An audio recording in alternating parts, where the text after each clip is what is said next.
लोकशाहीर साहित्यरत्न अण्णाभाऊ साठे यांचे नातू सचिन साठे यांचा महापौर विनायक कोंडाल यांच्या हस्ते गौरव करण्यात आला।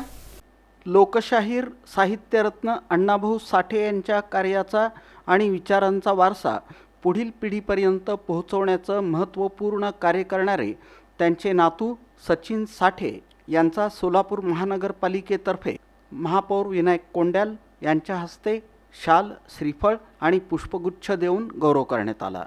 यावेळी महापौर विनायक कोंडाल यांनी लोकशाहीर अण्णाभाऊ साठे यांच्या साहित्य, सामाजिक कार्य आणि जनजागृतीमधील योगदानाचा गौरवपूर्ण उल्लेख केला।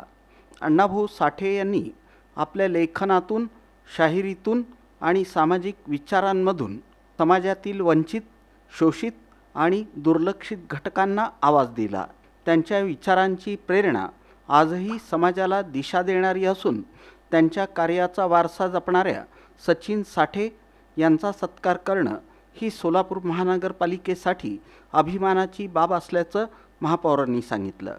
या प्रसंगी भीमशक्ती सामाजिक संघटनेचे सोलापूर शहर कार्याध्यक्ष मनोज लोंढे, सामाजिक कार्यकर्ते विनोद वाघमारे, मातंग एकता आंदोलन संघटनेचे युवक जिल्हाध्यक्ष महेश लोंढे, गणेश वाघमारे, अभिषेक पाटोळे, पृथ्वीराज लोंढे, अमित भद्रे, रवींद्र कांबळे तसंच अक्कलकोट तालुका पंचायत समितीचे सदस्य उत्तम वाघमारे यांच्यासह अन्य मान्यवर उपस्थित होते।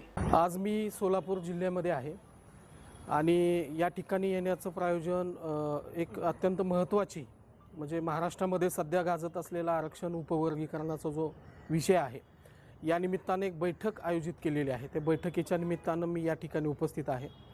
पहिल्यांदा या ठिकाणी आम्हाला माननीय महापौर यांनी निमंत्रित केलं होतं। आज त्यांची पहिल्यांदा भेट घेतली आणि आम्ही पुढे या चर्चेमध्ये सहभागी होणार आहे। आरक्षणाचा अत्यंत महत्त्वाचा मुद्दा आहे। सामाजिक चळवळीमध्ये तळागाळातल्या वंचितांना, शोषितांना, कष्टकऱ्यांना न्याय मिळाला पाहिजे। संविधानानं त्यांचं संरक्षण केलेलं आहे, त्यांच्यासाठी आरक्षणाची तरतूद केलेली आहे। पण 13% आरक्षण हे एकत्रित आरक्षणामुळं प्रचंड मोठं नुकसान काही जातींचं झालेलं आहे। त्याच्यामध्ये प्रामुख्यानं मातंग समाज आहे आणि इतर सर्व जातींचं मोठ्या प्रमाणात नुकसान झालेलं आहे आणि म्हणून या मागणीचं, या आरक्षणाचं डिवायडेशन झालं पाहिजे आणि प्रत्येक जात समूहाला किंवा शेवटच्या घटकातल्या त्या व्यक्तीला जे संविधानाचं स्वप्न होतं की इथला प्रत्येक माणूस हा मोठा झाला पाहिजे आणि त्याला न्याय मिळाला पाहिजे, अशा व्यक्तीला न्याय मिळावा यासाठी ही आमची लढाई आहे।